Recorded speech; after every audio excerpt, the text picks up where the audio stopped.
we have a very, I was going to use the word interesting, but it's more than interesting. A topic that we have been asked for a very long time to coach and talk about was the art of how to coach better. The art of coaching is what we're going to cover. There's a notion of, a lot of times there's a book called The Art of Learning. And there's a lot of books about how to learn better, but the idea of learning how to coach others, whether it's children, whether it's in sports, whether it's in business, military, the art of coaching others. And that has changed fundamentally in the last 100 years. And it's coming to a head these days more. So this is the topic we're going to cover.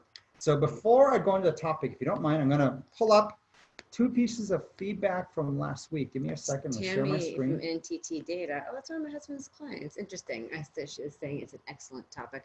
By the way, while we're pulling this up, it's not 2016. We're well aware of that. This is another matching shirt we have. I think we've worn it before. We're starting to run out, as this is our 25th lip class. So first, as I was just going through my phone, an old image I had, I always loved this when I saw this. This is a leadership in practice. This is, we call it LIP. Leadership in Practice number 25. So we've taught 24 previous classes, all videos available. We're in the process of recataloging all of it. So if we could, teach it at a school, whether it's a business school, anywhere else, how would you organize all the material? Because we are building all this material live every week as we go through. So there's 24 videos, and by Friday noon tomorrow, there'll be 25. But I love this image to depict what we mean by leadership in practice. That when you think of leadership in theory, that it's easy to look sharp, sound smart, sound bright, sound sharp, the whole 9 yards, versus when you're in practice in the arena, the pencil looks worn, it's used. And so everything we're doing here is to talk about how counterintuitive oftentimes it is. What you learn in theory, what you learn in the schoolhouses, business schools, in workshops and conferences, when you try to put it into practice. So the sharp pencil is what this class is not about. The used pencils, the ones in the arena, is what this class is about. Really quick feedback from last week, just wanted to touch on, so it's kind of funny. Someone mentioned, we drink our kombuchas, and so they felt that they now have Snack Nation and Health Aid kombuchas, so we should get sponsored by those people. So that's Is possible. that just a public service If we can find more time, just to give you a sense, we read our feedback. This was not the purpose of me bragging about getting good feedback, but this feedback here, if you get a chance to read it really quick, there's a really good question in the midway through. It's talking about the discussions we've had about being authentic, being yourself. We talk about Daniel Kahneman is a researcher that introduced the notion of System 1, which is intuitive thinking, visceral thinking, what he called the fast thinking versus in the fast brain, versus System 2 is logical thinking. It's the analytical thinking, it's the slow thinking. And the individual here asked about, I haven't figured out how to find the right person to talk to. Because of course, by making yourself vulnerable, you can have devastating consequences if you open up and share your unfiltered thinking with someone who could hurt you. They say the true definition of vulnerability is you're sharing something where if the other person chose to, they could use that to really hurt you socially, hurt you career-wise. So it's a scary thing to actually be unfiltered, to be that open, authentic, vulnerable. And the best way to think of this person's question is this. Oftentimes, make a list first of who would hurt you. We know almost viscerally, intuitively, people that, like if I told them dirt on me, that person would likely use it against me. That's what I like to call my C list. C as in the letter C. Because if I know who they are and I have them on a short list, I am likely in my practice of looking for someone to talk to, not likely to go to them. And then I can think of who I might want to venture and try talking to, being open with. But the first thing always is to clearly understand the no list, the who might hurt me list, before making the who might help me. So this is just a little nuance, once again, all in the interest of leadership and practice. So hopefully, just off that feedback that helps a little bit. Should in we the share? presentation? Yeah, All we're right. gonna share our screen. Yeah, I'm gonna let you drive Chat. this piece, yeah. Perfect. All right. I'm gonna keep tabs on the chat. Go ahead and chat away while we're presenting. We want it to be a little interactive. We do have, how many actual slides? We have 10, but there's some repeats and a title slide. So, but I think this is a good topic. So we should have some time, plenty of time for some Q&A at the end, but we'll try, during the session to address some questions. So I'm going to start off by sharing a slide. It's a little dense, but this is a list of 10 on the left, 10 on the right. I think we have mentioned before, one of the privileges and fortunes Megan and I have had over the last probably close to 15 years is we have done more coaching and seeing more organizations and situations at all levels in literally thousands of companies that we have seen over 10,000 ways that it's done wrong, and probably in the hundreds instances where it's done right. And when you look at leaders, when you look at teams, what you see on the left versus the right were the signals of high functioning teams versus low functioning teams. Basically, places that were dysfunctional and broken versus the places who were working right. There's a lot in here. Hopefully some of it resonates. And I'll share this list off of Twitter afterwards too. But I think the punchline is at the very bottom. And you'll see this prevalent right now in organizations, the idea of rules and compliance. When you build an organization that's over compliance and overbuilt. Sorry, bottom of the list is not visible. That's what he's saying. Sorry, 1 second. I think because of the Zoom. Oh, you know what? Let me do Sorry, this. give us a sec. Sorry about that. There's a way to do And the this. most important part, the bottom line, you can't see, You really can't see it, huh? which is okay, actually. As long, can you guys see where it says rules and setup in yellow?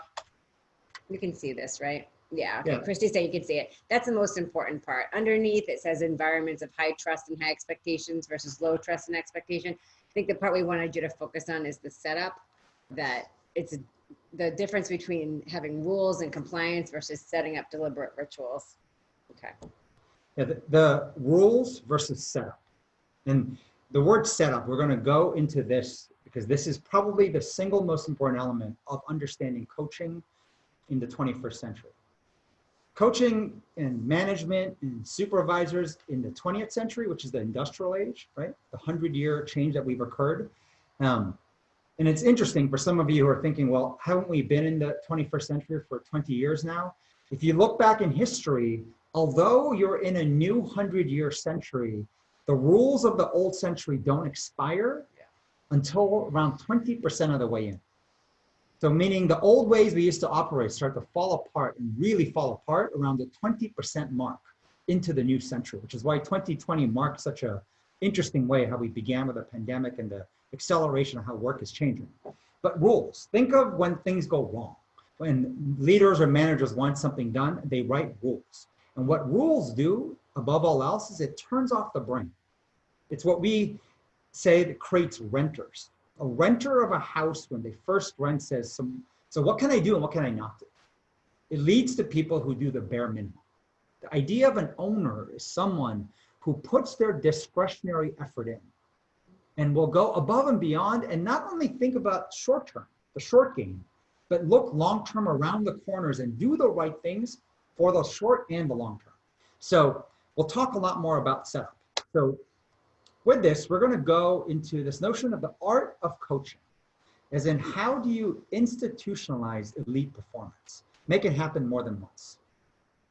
So a slide from a while back from LIP number 8, if you want to go see it in more detail. We had put this very simply saying, if we had to summarize the 20th century versus the 21st century, looking at working harder versus working smarter. What a lot of organizations still call manpower, but how do you think instead of brain power? Because you'll see with the leverageability of technology and machinery, 2 or 3 people who are working as a team that are working smarter can outdo an organization of 1,000, 10,000, even 100,000 people. This in the industrial age was unheard of. Organization with 3 people could not beat out an organization that had 10,000 to 100,000 people. Yet in today's world, it's proven over and over again the notion of disruption, what's happening. You look at the S&P 500, ExxonMobil was #1 highest value company forever. I believe they may have even just fallen off the list recently. And now it's all dominated by new companies, technology companies. So manpower versus brain power. And then this other question we often get is, how do you scale coaching? Coaching seems so one-on-one. And yet what's interesting is the word coaching often comes from sports, but most of us in here are not sports coaches or in the arena of sports. We're in the arena, even if you're in sports, of running a business. Running a mission, whether it's in the military or some similar entity, or even Department of Education. And coaching can be looked at from the manpower side versus the brain power side. When we look back in the 20th century, maybe you call it coach, but you might just call them the boss, right? The idea of supervisor, right? Who's my supervisor and what's the job of the supervisor? Above all else, to make sure you work your hardest, right? They get maximum productivity out of you. Separately, when we think on the right, we think about coaching and this notion of training better judgment, better decision makers. And what's different is the tools the supervisors uses to get harder and more work, more productivity out of someone in the 20th century. I hope you can see it's different in the tools you have to use to get greater productivity in the 21st century. Getting someone to work harder versus getting someone to work smarter, the same things don't work. In a few minutes, we're going to have you help think about, what are the kinds of things you do as a supervisor to control and manage and get ultimate, productivity out of your people versus what you do on the right side. Before we do, I think we're going to share a story. Yes. So I'm going to tell you a quick story, because I think when you think of the 21st century, and it's probably become more apparent with the pandemic, this term VUCA, the military created it, Harvard popularized it. It stands for volatile, uncertain, complex, and ambiguous, which is simply a way of saying we're being thrown into the dark and we're being forced to navigate. And think about if you were thrown into a dark room you've never been to. What do? You move carefully, right? You move slowly, cautious, and you move timidly. But yet the notion of being bold, moving with speed, if you want to be creative, if you want to be innovative, although there's so much unknown, we're encouraged and talked to by leaders and everyone, be bolder, be more creative, try stuff. And yet everything seems so dark out there. So I think a great story, we spent quite a bit of time with the CIA helping them in all types of ways to just develop leaders better, and spent time with the team that helped capture Osama bin Laden. And this is, in some ways, I was joking around Megan, this example is an easier example than I think what most of us face in reality most days, which I know sounds all odd. relative. It's all relative. We'll explain right? why we mean that, having not done this. This is Osama bin Laden's compound. And what the CIA did was they, using their satellite technology and everything else they have available, they created a replica of this compound. So they went and created a replica of this compound and then trained their people to learn to navigate how to walk around in this compound blindfolded for months. I mean, you had to know every step of every way of this exact replica of Osama bin Laden's compound. And so this is before they were going to go in and catch him, right? This is how they train their people. So, and I say why our lives in many ways might be a little bit harder. CIA had the benefits of satellite technology and being able to replicate what they believed was everything they need to know to go and catch a sky. And then you train people for months walking footsteps, in the dark, but on what had a practice ground. Unfortunately, for most of us in life, no one's giving you a satellite imprint, right, and you don't have places where you can practice walking around in the dark. We have to navigate life in real time in the dark, and you need to win. Well, they have to go win, of course. This is a life and death mission.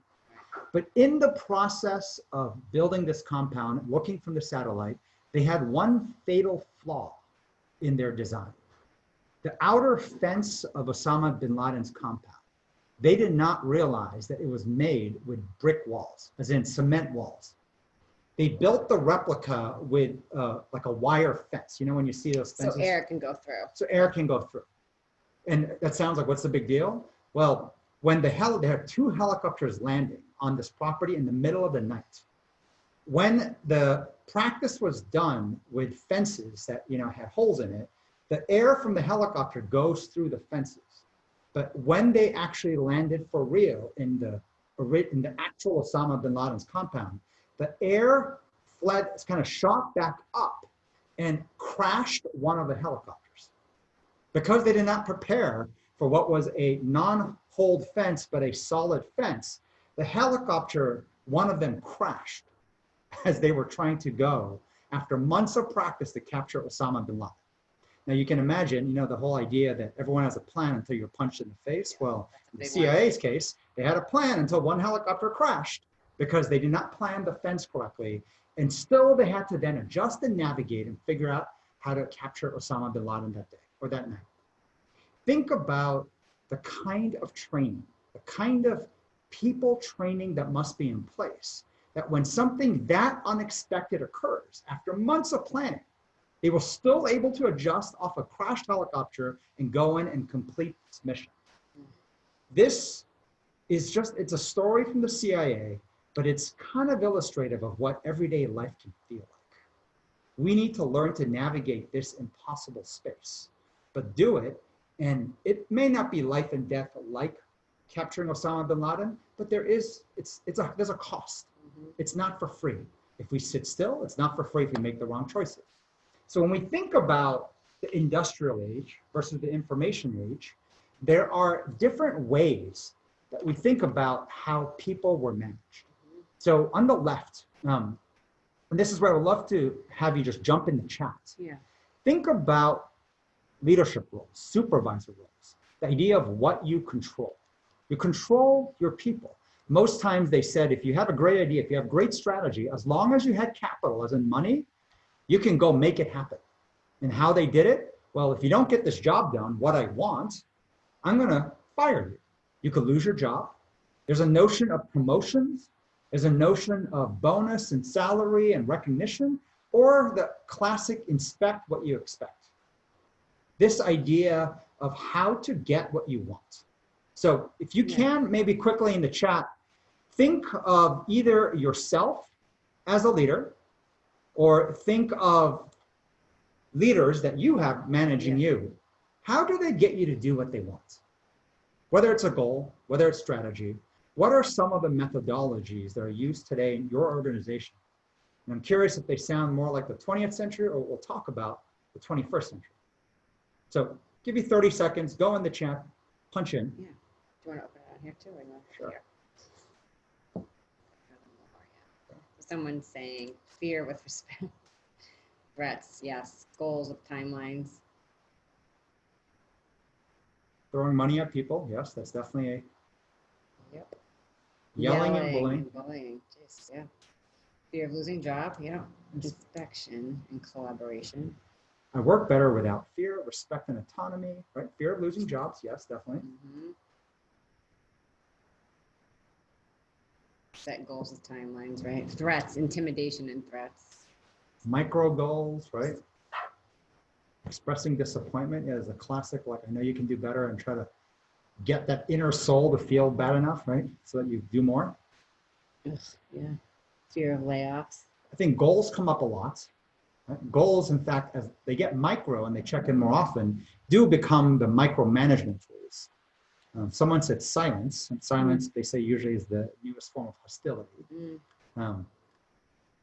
Passive aggressive, a lot of passive aggressive. Oh, right? Interesting. Madonna, which says very cool name, by the way. What would help you to get it done? They asked the question, what would help you to get this done? Interesting. There's Deadlines, a classic thing that, it's interesting, Madonna, what you said, because people do talk about the notion of, if I can just get them to say it themselves, then I can hold them to it. Right? So what would your goal be? What would you need? And then once you give them that, now it's like, I expect you to deliver. If not, I either fire you or punish you because you were not good for your work. Fear of negative performance review. Oh, yes. Right? So microaggressive behavior. And here is the real punchline in 21st century. The real punchline is this. Controlling people no longer works. There's a phrase that where strategy was such the focus of leadership and management, strategy can no longer be divorced from execution. I don't know how many people you've met who said, oh God, we had such a good strategy. We had such a good idea. They just wouldn't get it done, right? My numb nuts, like crazy people, they wouldn't, like, I'm frustrated with my team. They just wouldn't execute. And this idea that if the strategy isn't adopted, embraced, and executed well by the team, you have to consider the strategy maybe wasn't so good. It goes hand in hand. An idea that can't be executed, they say, is hallucination. Great strategy in the 21st century cannot be divorced from execution. And so this notion of what and how important a role people play, and this idea of controlling people, probably best illustrated from this New York Times article talking about parenting. They were saying in the 20th century, when rule following was one of the most important skills, parents were in total control. In the 21st century, dictating no longer works. You know, I still have conversations with my parents. I have an 11-year-old and actually just turned 7-year-old Olivia. And my parents can't comprehend, what do you mean you can't get them to eat? I don't understand, like, just tell them to eat. And there's so many stories of parents kind of, you know, I don't know if you have this, I get the previous generation saying, I don't understand, what do you mean they won't go to bed? What do you mean they won't do X, Y, Z? Just tell them to do it. Well, you know, in work, if you think like, you know, someone feels like, you know, I want to make a political statement or I want to do this, and you utter the words, well, you know, I don't want you to do that. And if not, I'll fire you. Like, I don't want you to try this because you'll see how badly it'll work out. Dictating and telling people what they can and can't do, right? Putting like the whole scare chickens don't lay eggs, putting fear and even dangling recognition and whatnot. You will see when you give someone a promotion or a huge pay increase, you're lucky maybe if you get 2 to 3 weeks of runway off that. And then it's like it never happened. It's back to, what else will you do for me?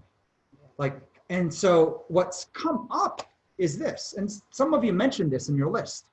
The tools that we seem to have available of how to get people to think smarter, use your brain, you know, make the right calls, are what I would call softer tools. I have to listen to them, communicate them, I have to inspire them. I mean, I love a great, you know, inspiration, rah-rah speech, but once again, it lasts, in that case, more than maybe a few hours to a day before it's like, it never even happened. The notion of making them feeling cared for, I check in, I do little things to help them, including dropping gifts at their house, right? I make them feel safe. And this notion of, is that all we have available? Mm-hmm. Think of the CIA's job, which I would argue, although that was big and hard, our jobs are, in our situations, harder than what they have. Performance isn't optional. Winning and losing, right, has a high cost. My team, my family, my organization, and you don't get to sit still.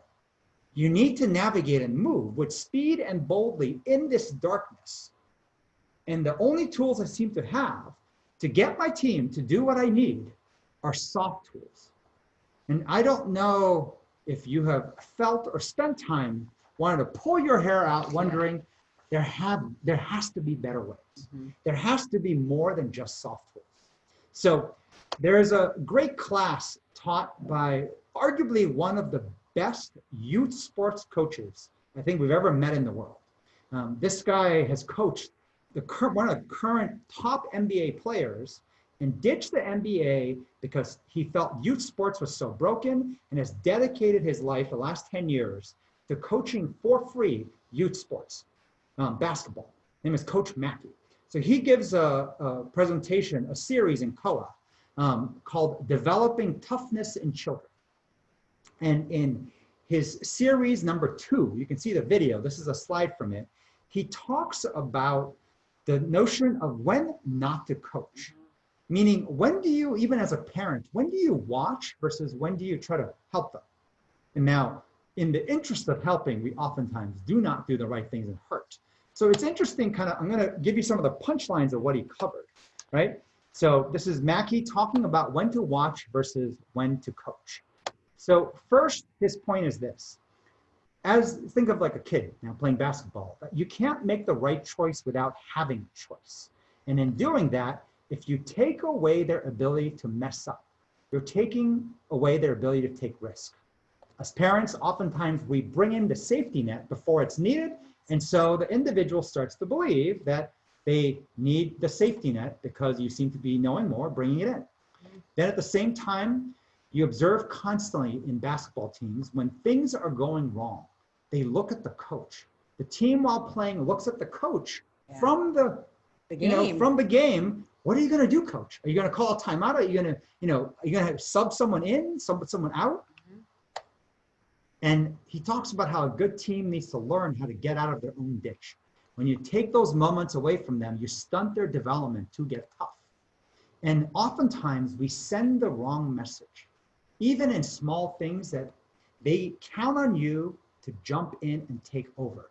I'm sure you've seen this with children, maybe even with employees. That kind of over the shoulder look they do, like, I'm doing this. Are you gonna jump in now, or are you just still? Yeah. And they're like waiting for you to jump in. With this hesitation of almost like trying to bait you into like, here, like, I'm gonna give you the wheels of the car. When are you gonna take over? Yeah. Right? I'm gonna start the presentation of speech, then you can take over. When a coach jumps in, although in the short term, it might seem like we're getting the right thing, what you're saying and proving continuously is how you are right and they're wrong. In the long term, not only does it stunt their development, it's shattering their confidence and their belief that they could do this. And yet, this is the thing, the notion of watching versus coaching. Watching doesn't mean ignore. You have to understand employees, kids, they're aware if you're watching them. You need to make sure they need to know that you are watching. Right? It's different than jumping in and doing for them, but that you're watching. Now, Mackey's one of the best, you'll find. Now, sports is different than what most of us are not in the arena of sports. Sports is a game. Life is a little more complicated than a game. Other thing with sports that's interesting is this: a coach cannot play. Right? You've seen coaches try to play, right? But they're refereed out of the field or the court. They're not allowed to play. The reality for most of us is this: we're not only coaches, we're also players, and oftentimes we got promoted to where we are because we were the top player. We are player coaches. You became the coach because you were really good as a player. So now you have the skill of, it feels like I can do your job better. Now I'm the coach and I have to get you to do it better than I would do it, right? I have to get it done through you, but I know how to, it feels like I know how to do your job, right? Well, performance matters. And here's the challenge, right? So when you start to micromanage, when you start to make micro goals, micro check-ins, this is when you start to say, this little Post-it note here is a discussion we had with one of our leaders, Tom.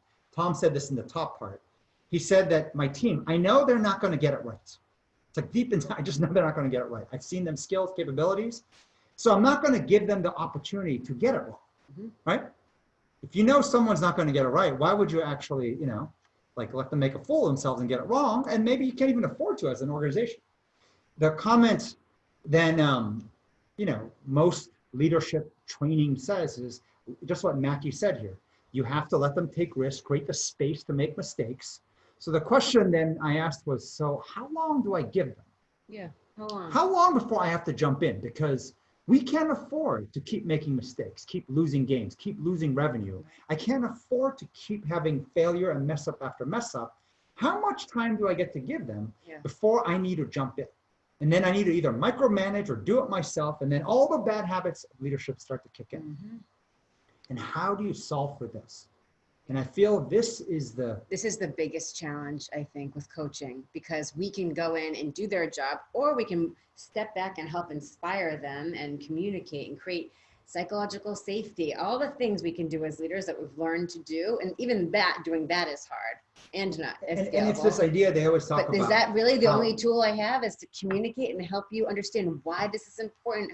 Even for my son, Matthew, why getting your homework done is so important. What it's like, is that really all I have, right? Those and tools? Oftentimes it's interesting, leadership is defined as getting work done through others. Right? I mean, I think if you have spent some time not being a sharp pencil, but a in the arena pencil, you know how maddening this can feel, right? Like, I need to get it done through them, but like, I can see they're not going to get it right. So I'm going to give them should I give them the opportunity to get it wrong? For how long? Like, we can't go. When do we jump in and say, like, okay, this is it. We can't burn through more resources, time, money. I need to jump in. And then this is where micromanagement comes in. This is where all the bad, in theory, and that's the focus on short term, right? Yes. Because you'll win in the short run. It's like fishing for someone. Let me or doing the kids' homework, right? Like, give me the pencil, I'll do it. Let me show you. And I'll get it done, right? And it feels good in the short run, but then the next time they try, like every attempt, right, gets harder and harder. They don't believe in themselves. They feel you're taking over. Why bother putting my own thoughts into it? You're going to do it your way anyway. And this notion of this. So what other tools do you have? What could you do? There have to be more than just talking to them, right? Trying to mentally, someone that we know well was actually Brent here, had said workplace therapy approach versus athletic performance approach.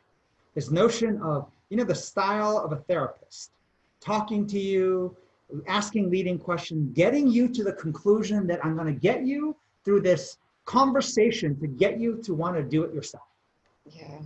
That's a long-winded process that I think most of you who try it know, most times it doesn't work. And most times the game is moving along and you're going to lose your job now. The organization, the cost is too high. You need to perform in an elite manner faster. How does that happen? And so we need stronger tools. So what else is in our control? Because they can't control people. Okay. Right? Before you go there, I feel there's some interesting things in the chat. So before we let the steam out, because Robin's asking, how do you do this? Watch them, suspense, through. We're going to give you some of the answers here. But, but then somebody's talking. So Robin's talking in here, Judy, the idea of daily check-ins, ask them, then tell them, then ask them, not tell, ask, tell, daily stand-ups. Yes, the daily, what are you working on today? Yes, the daily check-in. And I'll give you a classic example. We've seen this so many times. A lot of you as leaders now have workforces that are virtual, working, right? But how do you know they're working? Like how do you know they aren't starting their work at like after lunch or maybe around 11 or noon? So you know what they're doing? We're going to do daily check-ins at 8:30, right? 7:45 at 9 a.m. This is my way to guarantee at least the top half of you is going to be dressed in what looks like work clothing. And we're checking in, and I'm going to go around the room, ask you to say something or whatnot so that like the workday kicks off. But even look at so for example, David, and we can go through some more questions on this, but David's saying my millennials on my team are a little more dynamic. So I let them express themselves openly and then reel them in constructively. So this is the whole classic, like, I'm going to give you the space to in some ways have your mental tantrums. Yeah, do what you need to do. Want, but then I'm going to kind of get you on like you might be thinking, agenda. Like there's a list of entitlement, there's a list of, like, and then back of your head, you're oftentimes saying that's not how companies work. And, like, I have to give them the space, listen to this, make them have their voice. And then I'm going to go in and try to explain to them, like, you don't know what you're talking about. Or like, oh, thank you for that suggestion. We'll consider it. And then you'll try to change something. Yeah. And then as soon as they sense that, wait a sec, I think we can control our bosses this way. You get like surveys going, internal groups popping up. Next thing you know, something big will come at you that you're like, this does not and cannot happen here. Well, if they feel heard and then you don't do a lot with it, they are more upset than if they didn't even get heard. This is a classic thing they say, a lot of managers and leaders say. The reason we don't survey our employees, because based on the survey, they expect us to do something. So don't survey them, because now you have to. If you ask what you want and then they give you answers and you don't do that, they're more mad than if you didn't even ask.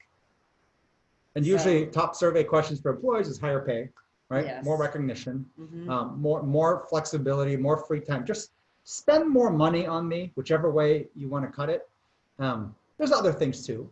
But this part of like, when do I get to rein in? Because we have a mission to accomplish. We have real work to do, right? And I can't do a creative exercise of who has ideas, and anyone who has an idea, sure, we'll go pursue yours, because we can't argue. We need to mobilize and organize. This is classic 21st century. So we do perverse 20th century stuff, the check-ins, the daily meetings, the micro goals, the constant, if you actually peel back the greatest things we do, it literally all sounds like 20th century inspection processes. And then everything else either falls into fear or greed. Okay. So We need stronger tools. Mm-hmm. We can't control people, so what can we control? The punchline is set up, and we're going to walk you through. And this is an ongoing process, so we're going to walk you through what we mean by setup. And what we mean by setup is when you think about a weekly calendar, and even like a monthly or quarterly calendar of a team, of an organization, as the leader, you have more control in what you set up. Now, if you over set up, you'll see you will have no control. It's like having too long a list is like having none. If you underdo it, it doesn't make enough difference. It's just like saying if you have too much structure, it's not good, it's stifling. If you have too little structure, it's not good, right? Mm-hmm. You know, kids who have no rules at home and no structure, that's not good for them. If you have too much, it's not good, right? It's very similar. And the other part to think about is this. So when we think about a weekly calendar, we think about rituals, right? You have the ability to make these micro influencing changes or nudges in the ritual someone has for joining your team. I love this phrase that we learned from doing a lot of work with both the Navy as well as the Air Force. You know, the commanders remind them, remember, you joined us. You joined the Air Force.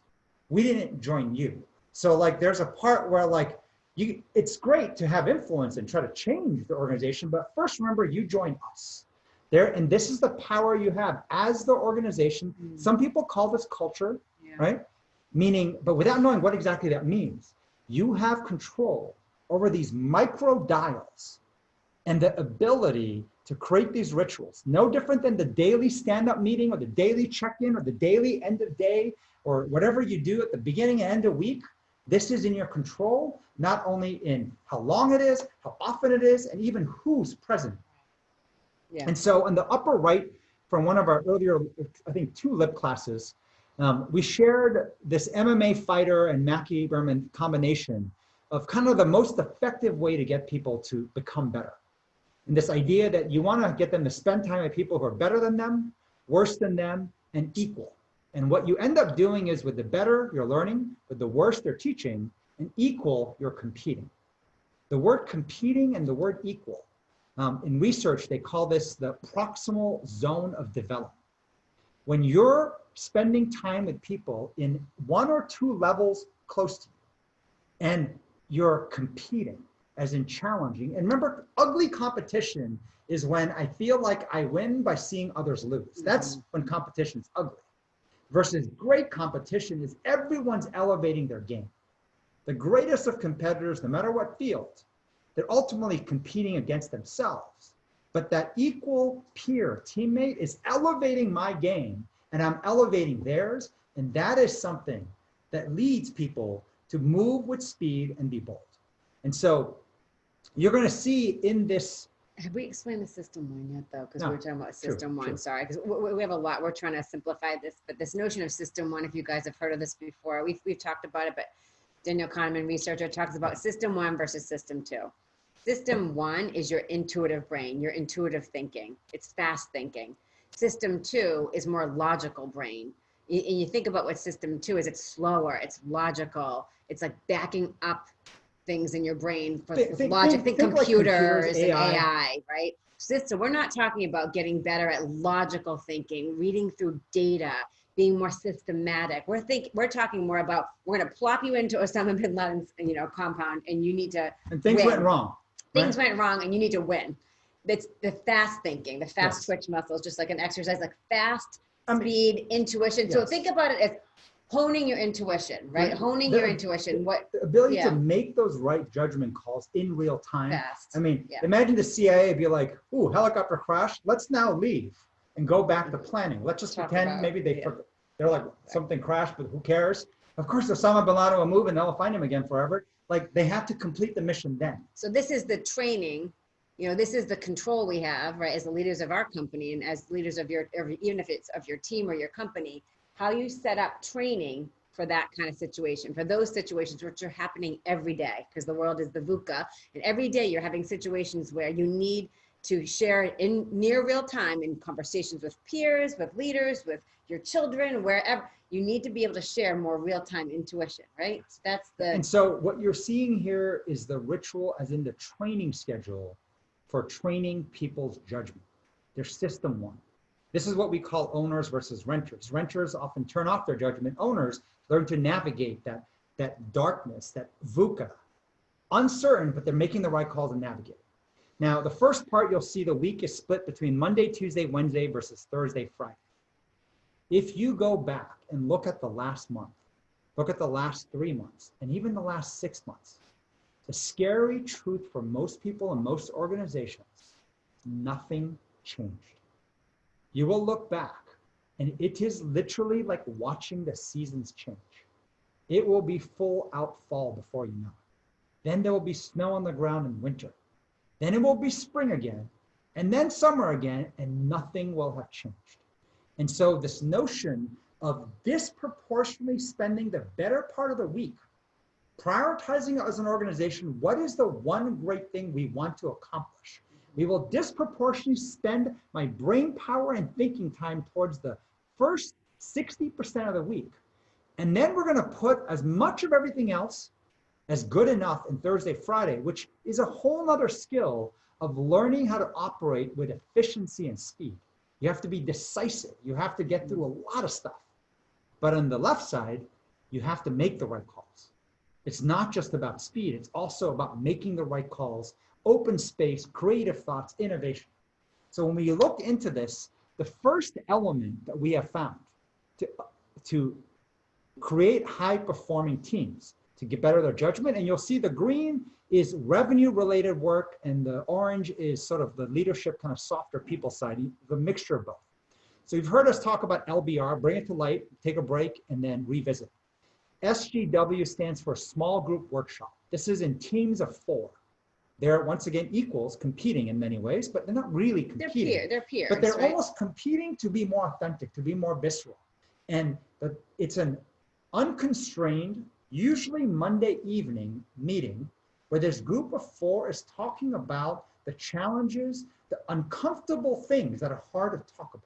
And I'm not talking about stuff at home only, but it can be, but the things that, like, it's the eggshell crushing, the things that just kind of like you're worried about and concerned and your sixth sense, and the group of 4 is spending time talking about it. And oftentimes, instead of sometimes talking about what I have intuitively and viscerally about me, it's going to one of the 3 team members and say, you know, Christy or Brent, you know, I'm really concerned of something you said or did that I think you're like, and you're challenging, and it's like it's a tough discussion. Like you're opening up the can of worms, opening up the hidden floor that has eggshells everywhere, and you're gonna crush every single eggshell you can as fast as possible. And this is open-ended time at the end of the day. Often these conversations can be so raw and real. You need that break, which is Tuesday, before they meet again on Wednesday. But now, to help them bond, they do a workout. And what we've done is the 4 of them will take a turn. So you're rotating whose turn it is to pick the workout. And now it's so easy with videos. You can pick them off Koa, you can pick them anywhere. You're working out together, 30 to 45-minute workout, but you're rotating, so the responsibility is shared. But then after the workout, you're talking. So before the workout, you could have a quick preamble conversation. Hey, that conversation we had on Monday, Brent, you made a comment that I thought about a lot. I'm a little angry about it still, or, you know, I kind of disagree with you in these parts or agree. And then you go work out, and it's amazing the bond just of working out together, pausing the video, having a few laughs and whatnot. It's funny sometimes what someone picks. You know, somebody like, you know. Yeah, Greg picked Zumba last Yeah. night. I did not see that coming. He's the, I mean, I of all things, Yeah. I mean, And you just never know. It's comical in its own way, right? And then you have a revisit conversation from the conversation on Monday. This ritual, right? The Monday ritual can take a couple hours. It's open-ended, which is why the end of the day is better when things have settled down. The revisit is towards the end of the day, but it tends not to be as long because the workout but it's a revisit that's important. Then on Tuesday, there's a program we built that has been incredibly effective on the people side. So we call it pre-resiliency training. There's been a lot of discussion of the need for resiliency. And what we found was the problem for most people on this topic of resiliency, there's no discussion of resiliency because you do what we call red arrow behaviors. We put out the signals that basically say, don't tell me the truth. Yeah. You have an issue, like, and there's subtle ways we do Yeah, it. yeah. Some people do it through, I'm really having a hard time across everything. Yeah. Well, you're not going to tell someone something critical at that point. Or, Right. I worked really hard I'm on so this. proud of this work, And what we have found as grown-up is we have figured out almost how to send the kind of proactive antibodies out there so that like anybody wanting to say anything that might be critical to me is already blocked before it gets to me. Yeah.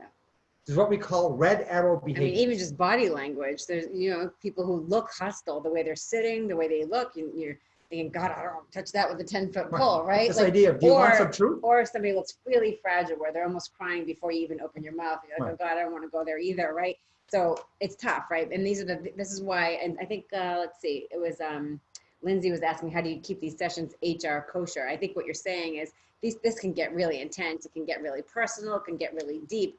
This is why, in terms of the sequence of where to start here, I think the recommendation really is around this resiliency, this pre-resiliency training, because these conversations do get real and raw. And so this is a 13-week program we've built on resiliency, because it is a precursor to being able to have these deeper discussions, because it is Now, that hard. This is 1 hour a week. It's 1 hour a groups week. of 8 to 10 people.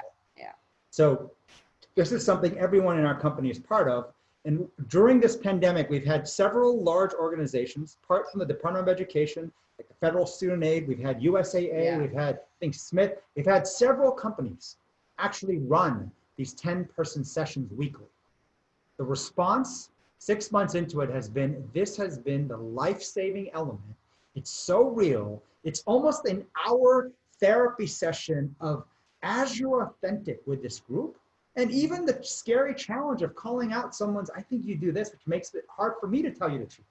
As in, the real question is, what are you doing to make it hard for others to tell you the truth? Mm-hmm. People got very close. They feel closer from this 1 hour session than anything they've done. So this is something that occurs an hour on Tuesday. Then there's a addition we put in on Wednesdays. We call this the showcase. The showcase is tied to revenue and mission. And this is now working in a group of 8 to 10. Now, these are ideally peer level leaders. And similar to the workout, there's a rotation in teams showcasing the work. So only one team will go, and this will typically be a 90-minute session. It might be an engineering team talking about the one great initiative and why, and explaining all the reasons of what they're doing. And it's a dialogue, an aggressive speaking dialogue, chats open and whatnot. And if you are a jerk in the group, your turn's gonna come because you're rotating through this. So usually it's in teams of 2 within the 8 to 10, and they're rotating. And so once we can cover products and engineering, another might be sales, another might be account management. And so this is now getting almost a board-like meeting, but with colleagues being very real both sides. Because I think the one way someone put it was, now there's nuances that matter in this. The boss cannot be present in this meeting. And this is what's really tough. We want to go on these meetings so badly. Don't you want to see what they're working on, what they're thinking? But you know what happens? And as the team started doing this, they start by saying, if Charlie and Megan, our CEOs in here, this is the stuff I would never say. But to this group, they're like, since they're not here, here's the stuff that I would never say in front of them. And that's getting it real. And then as soon as that starts, the colleagues are responding to things that they would never say if we were there too. And as this discussion happens, it's a messy place, but a place for people to put their brain power together, mash it together to make the products, their sales, whatever they might be doing better.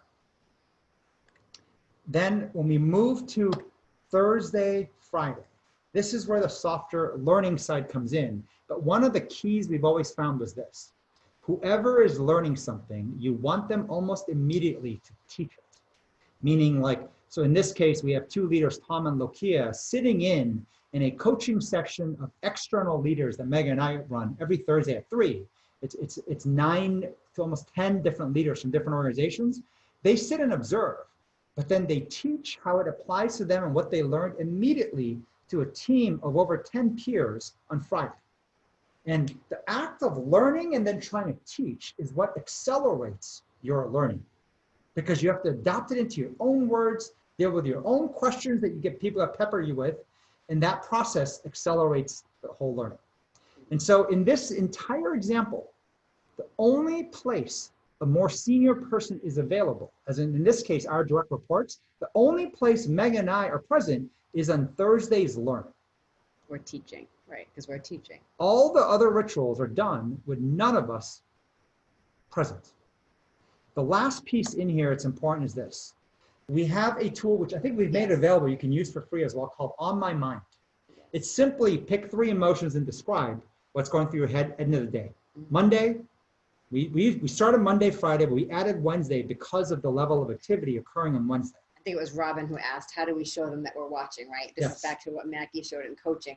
How do you show your kids, or how do you show your employees that you're watching, that you're not just ignoring? Because if you're just ignoring them and saying, you go do your thing and I'll go do my thing, it's a recipe for other issues, which we could talk about. But this is the way to observe without hovering, without stifling. You're observing this on my mind. OMM stands for on my mind, 3 times a week, what's on their mind. And this is also their practice for visceral, intuitive system 1 thinking. What's on their mind? 1, 2, 3. There's 3 emotions. So if you haven't heard us talk about this, it's 3 emotions that they have to put in. We have an app that we built for it. You can do it over email, but it's very quick, visceral, intuitive thinking. I'm What's frustrated, on your mind? I'm angry. I'm excited, but I'm worried. Like, and then you describe your bullets underneath them. It's visceral, it's fast. When done right, it should be done in literally less than 5 minutes, sometimes even 3 minutes. When it's done to the management performance eval type thing, it gets done in like 2 hours, and that's not how it's supposed to be done. Visceral and fast. And as they do it more, you will see that they also become more authentic, more visceral, more system 1. It's a system 1 practice, but what emotions and why they're important is the precursor to decisions are our emotions. We shared this in one of our earlier LIP classes, that decision making follows our emotions. So as a coach, as a leader, when you see frustrations and negative emotions, so in the red, occurring, there is a likelihood of something reckless about to occur. If you see over positive emotions, there's a likelihood of them not being paranoid enough, likely missing things because everything is too hunky-dory, or there's a sense of complacency that can also show up. But the ability, so the only way, for the most part, that we are able to see what is happening is through their OMMs. And you watch the trends over time. And like I said, they need to know that you're there, you're watching. Every now and then, we either correct or observe a comment. And that process here is, once again, this is setup. And each of these boxes, we could go into an hour talk just on the nuances of that setup. And in the sports world, right, the best coaches, Bill Belichick for the Patriots, they schedule every minute of every day practice of what those team members are going to be doing. And I think more about this for the offensive team, right? We didn't spend a lot of time on this, but I don't think every person in every organization needs to roll into this. This is for the offensive, most senior team. I mean, this is our leadership team going through this. This is not the entire organization. Now, our entire organization is doing OMMs, is in PRT. There are pieces that they're in, everybody, but there's an extra layer that we've baked in for our most senior leaders. And this is the non-negotiable, you're gonna train your system 1 intuition, right? That's the control we have, how we set that up. Small groups is really critical. It can't be too large. If it's too small, it's not good. If it's too big, it's not good. So getting those small groups right is really important. And so that punchline we mentioned of the setup is what we have control of in the 21st century. And we keep going to the wrong side, which is the rules. So we'll get some questions, with that, right? Sorry, I know we went way longer. over. We did try to answer some questions That's in true. the middle, right? But we wanted a little more time for Q&A. Questions, what's on your mind? We'll be here for at least 10, 15 more minutes. So do you want to punch in some of the thoughts and questions you have against this? Maybe put in the chat, and then we'll try to maybe get a few unmutes. And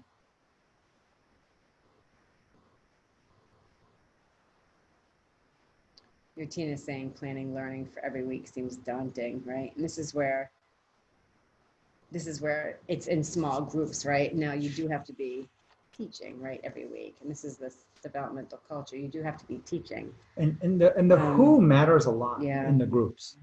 Like if you think of a pyramid of an organization, if the boss or the authority figure is in the group, you will not see competition. In fact, you will see people trying to impress the authority figure.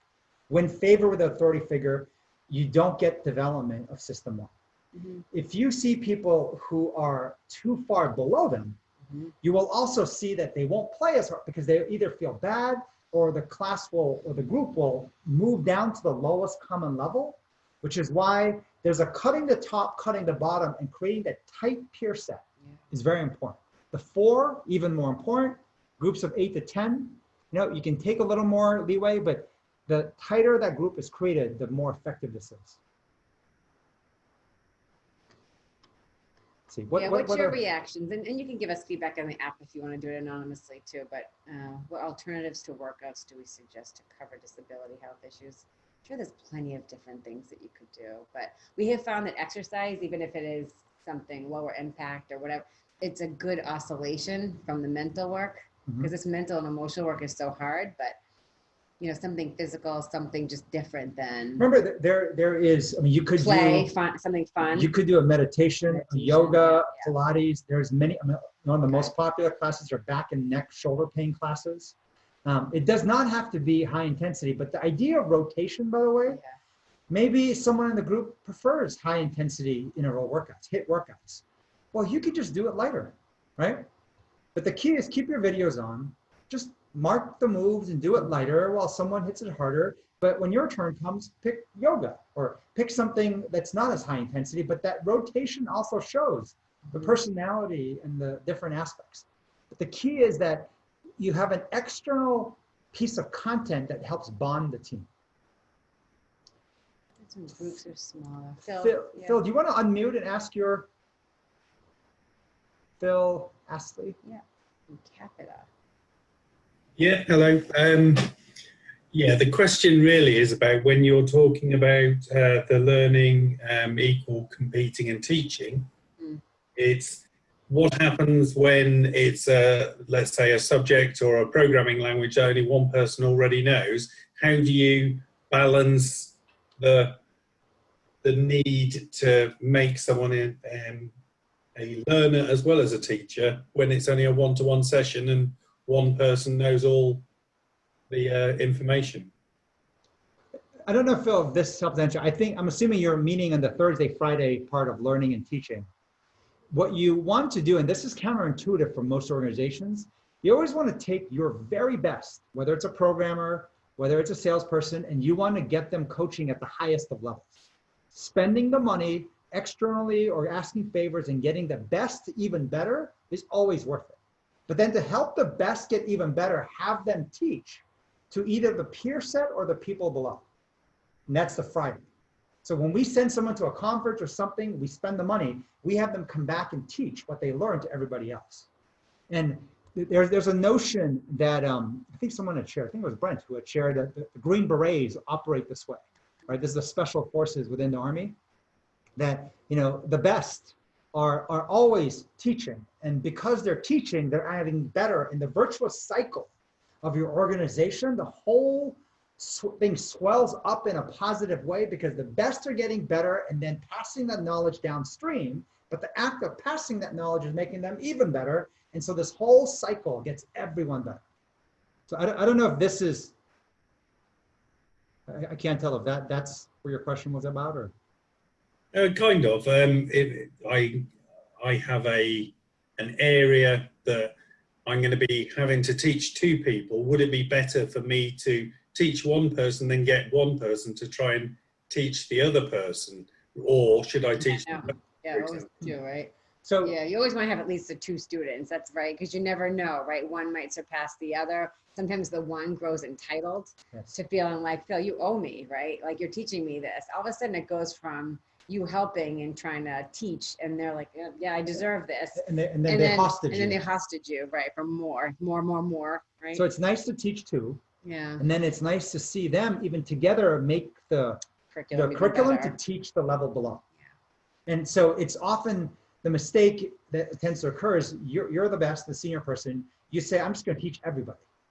And what ends up happening is as you broadcast teaching, you'll see that you also get more generic. When you are able to coach and teach 2 first suggests that it's going to be more than a one person only message and one person only lesson. And then the act of them teaching to another group down is going to get greater adoption and just the nuances of what really matters in, versus too much teaching is like, you could just watch it on YouTube. It's faster and easier, right? It's almost like these, you know, the movie lines, the zingers. Like too much of teaching is like literally a clustering of zingers, right? Like these, oh yes, like the agile process or this, and it doesn't really mean much when you put it into practice. No, that's okay. Thank you. I was going to say, Chris, from the Navy, Chris, do you want to unmute? Because I think this is a good question. On like the large, okay, go ahead, Chris. So earlier you guys spoke of having, like during your Wednesday showcase, I believe, basically the bosses aren't allowed to be there, which enables everybody that is presenting during that time, you know, hey, they're not looking cool, let's say what we think without any judgment kind of thing, except from that level. But I would contrast that to the, you know, the team has to know the coach is watching. My impression of your showcase is that, you know, there's no reporting to you what happens from that showcase. So, I mean, there's obviously some context to the decision to do one style versus the other. I'm just trying to work my way through what those contexts are. So, you know, and so on the Wednesday night, we're getting an on my mind, right? We're getting an email from the people who are in the showcase of what's on their mind. We're not getting a typed up administrative list of here's what was covered in the product or the sales team, and it's not a business update. It's I was in the showcase, whether I was presenting or I was an observer giving feedback to those presenting, here's what's on my mind. That's the signal we're getting from, we're not in there, but we're getting the emotion that's tied to that session. So we're getting a sense of what happened in the product because they're including. And so the top emotions we found out and we heard was this. It was almost a freeing element of how authentic the team was with each other. And oftentimes in a room of senior colleagues, there is the greatest level of what we call lying, hiding, faking, LHFA. Like, and there are many reasons why people do it, right? And someone said, well, if I go and, you know, give you my intuitive, unfiltered reaction to whatever you presented, it's going to be open season from you to me. So I'd rather not say it. Or if I say something, you're going to challenge me to back it up, and I don't quite know the backup, or I might sound stupid. There was a list of reasons that came up. And yet when we did it without, say, when you cut off the right top and bottom and put the right group doing this together, there was this freeing element that conversations were rapid, real, almost everyone speaking over each other.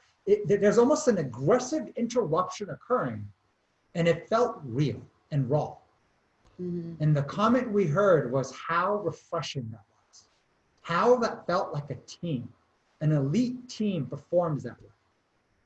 Low performing teams, literally you would think they're serving tea with crystal cups and it's tinkering and just, oh, your turn to speak? Okay, I'll wait for my turn. Yeah. Like it literally is just that formalized, slow, and versus the speed of information just happening is at a different level. And that was refreshing. That was welcoming. And our team reported getting a taste of that almost makes you say, how the hell were we operating before? This idea of before we're not operating as a team. And yet the style of when is it appropriate for the leader or the manager to be there to jump in. And I think Matthew talks about this too with like kids, right? When they're about to really injure themselves, you have to jump in, right? He's like, save their butt, he says. Now there's been situations in the last month or so where there's a few windows where we gave them enough time when we're seeing in the OMMs, this one is starting to build up. I think they're getting nervous, the impact this might have if they don't get this right, we jump in. But it's like learning to jump in later versus sooner so they can learn as opposed to you stealing, you know, their opportunity to learn. So I think there's obviously windows where you have to jump in as the leader. We also have large group meetings in our staff meeting when we let them ask questions and we do give our opinion and we do weigh in, but it's not as often as you would think. Every week, we're actually moving our weekly staff meeting to every 2 weeks for the first time in 20 something years. We're experimenting with this, but we still do actually share our point of view, but maybe once a month in terms of our. I think, you know, in the 21st century, the top leaders have this kind of perverse, false sense of control. And if I say and believe everyone will listen and go with, is not true. I mean, literally, you have as much control of your people as you do as a parent with children, which is pretty much none. So like you have to recognize, right? The tools that you need are completely different than what they were before. Chris from Pittsburgh, you had a question. Do you want to unmute and maybe add? Sure. It's just, all these things you're talking about, you learn and then you teach these things. Well, how do you do that with somebody that is an introvert, that would rather sit back and listen to everything in the class and learn than and doesn't feel comfortable coming out and sharing that with everyone? So this is an excellent question. The very first ritual we covered in the schedule was this group of 4. We call them small group workshops. Ideally, in this group of 4, you find 2 extroverts and 2 introverts. So when it goes wrong, you will find it's just a 4-person conversation with just 2 people talking the whole time, right? Which is basically the extroverts. But the group needs to be small enough, and why 4? You'll see even through Zoom and virtual meetings, and even in-person meetings, when it gets beyond 4, you can say nothing. And you can say nothing for a very long time. When it's a group of 4, so once again, remember on Wednesdays, the introvert still has to pick their workout, right? And what you'll find is the true value of team. And when we say a true value of team, we always say it's not the small d in diversity. It's not about race, religion, or gender, but it's about the diversity of thinking. An extrovert and an introvert tends to, by default, as in their system 1, think differently. The extrovert tends to go more aggressive, tends to want to go more bold and bigger. The introvert is worried about risk. The introvert usually is seeing where things go wrong. The extrovert is seeing the benefits of when things go right. Meaning any great thought or idea, you need to be able to look at both extremes, as in the cost of when it doesn't work to the benefits of when it works. Where we tend to make the worst judgment calls is when we look at it, skewed in one direction, if not 100% in one direction. There's no way this is going to fail. Or like, I can't see any way this could work. That's when usually the bad calls get made.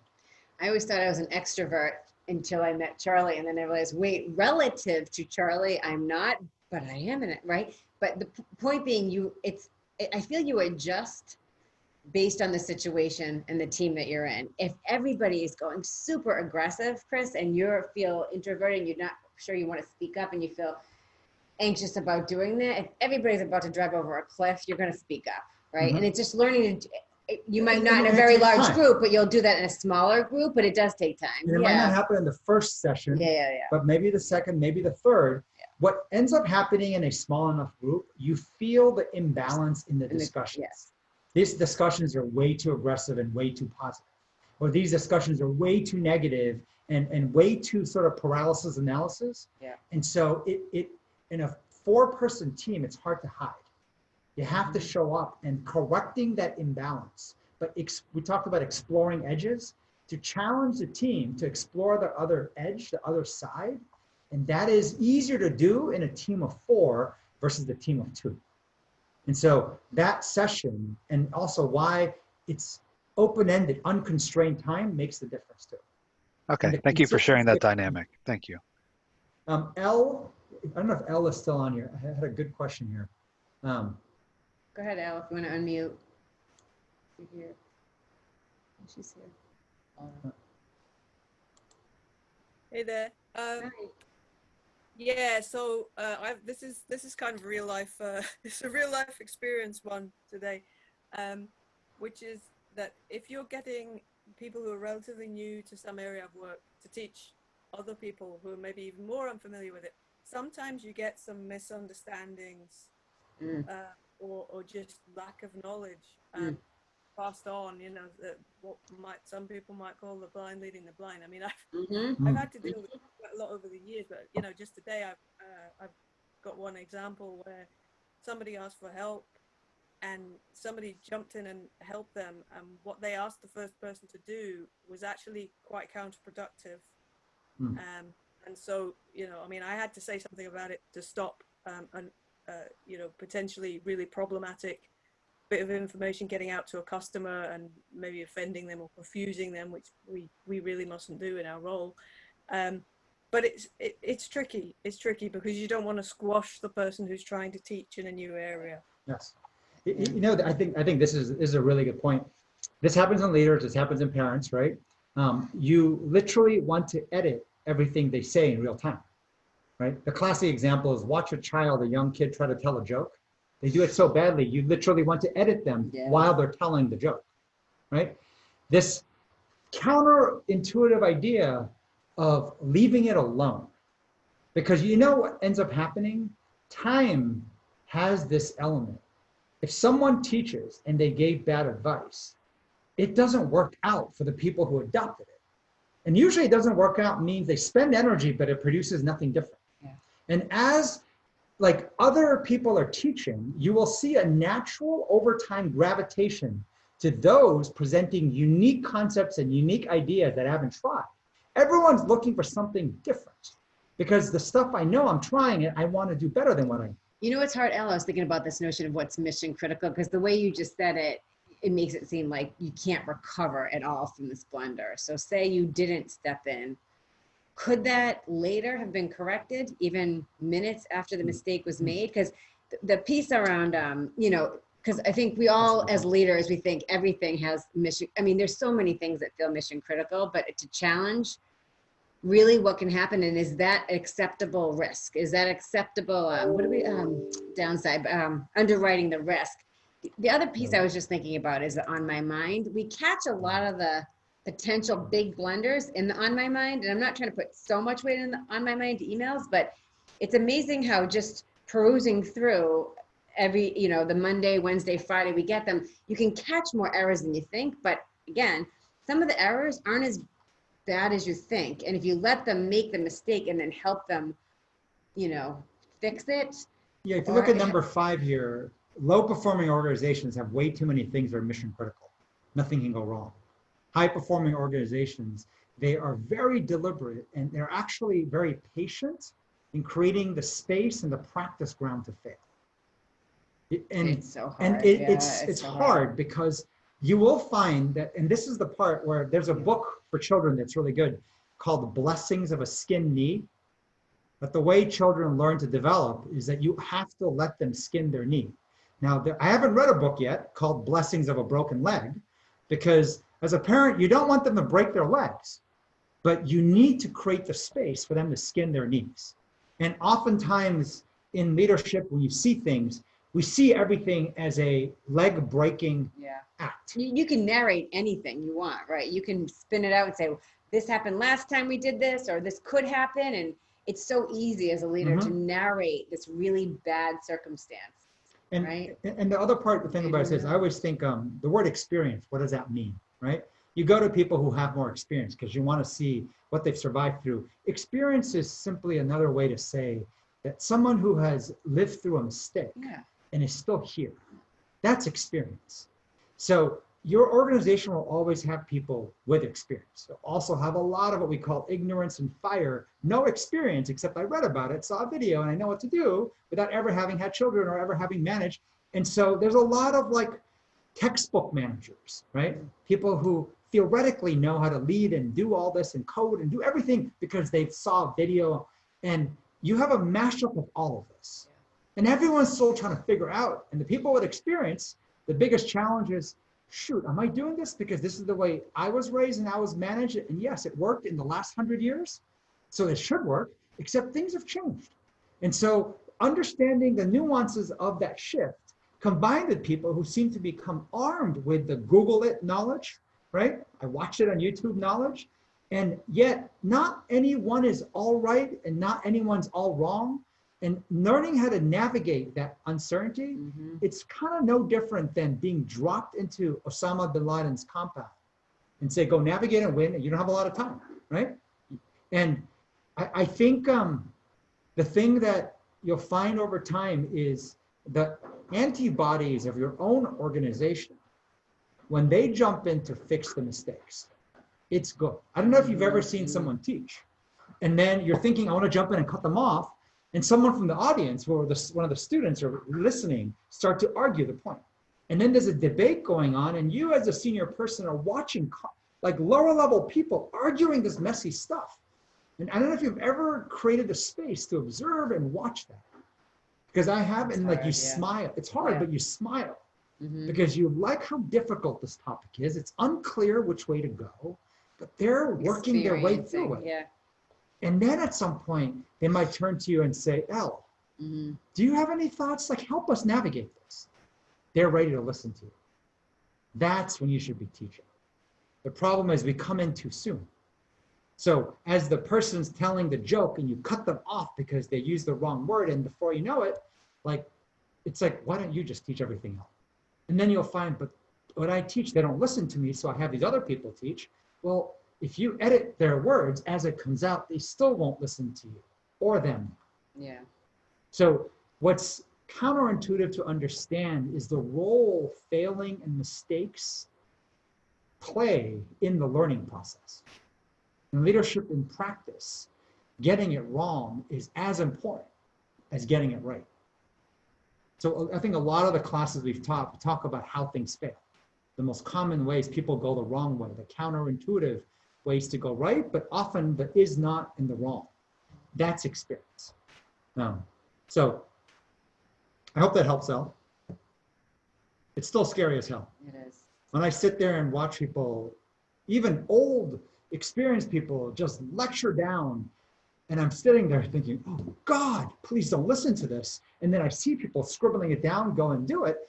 You have to sometimes create the space for them to learn the mistake and then figure it out. Bad advice is all around us. It's a top thing they train startups and startup incubation programs like Y Combinator and others, how to train founders, how to train CEOs to distinguish between good and bad advice. And they throw at them deliberately 95% or more bad advice. And that's just the reality of how life is. We have more bad advice around us than good.